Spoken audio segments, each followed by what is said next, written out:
And as he begins to head towards the cross, he experiences what I think many of us experience when life begins to take a shift that we're not necessarily sure we have the capacity to endure. What I have been enjoying about my relationship with Jesus are all of the moments where he's like me. And yet what I am loving are the moments where he looks like me, because if I can see myself in his humanity, then I can see myself grow in the space of divinity. And at this moment in the text, I think he is the most relatable to me than any other moment, because he's headed towards the cross, and when you're headed into difficult seasons, you can't always take everybody with you. Verse 37 says, and he took with him Peter and the two sons of Zebedee, and he began to be sorrowful and deeply distressed.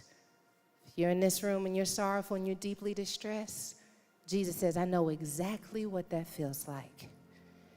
And he confides to them, he says, my soul is exceedingly sorrowful, even to death. Stay here and watch with me.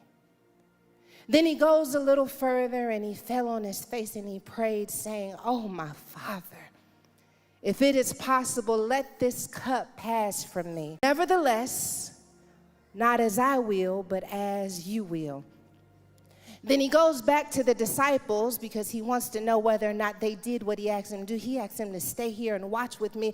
And he goes to the disciples and he found them sleeping, because even the ones he thought could stick with him in a hard season couldn't even keep up with him. Could you not watch with me 1 hour? He says, oh, my Father, if this cup cannot pass away from me unless I drink it, your will be done.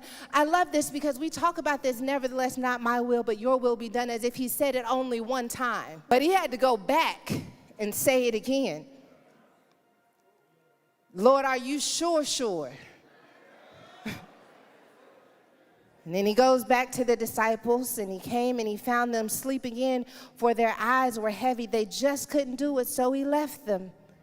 And he went away again, and he prayed the third time, saying the same words. Lord, are you really going to make me go through this? Is this really what I'm up against? Then he came to his disciples and said to them, are you still sleeping and resting? Behold, the hour is at hand, and the Son of Man is being betrayed into the hands of sinners. Rise, let us be going. See, my betrayer is at hand. Spirit of the living God, I love you.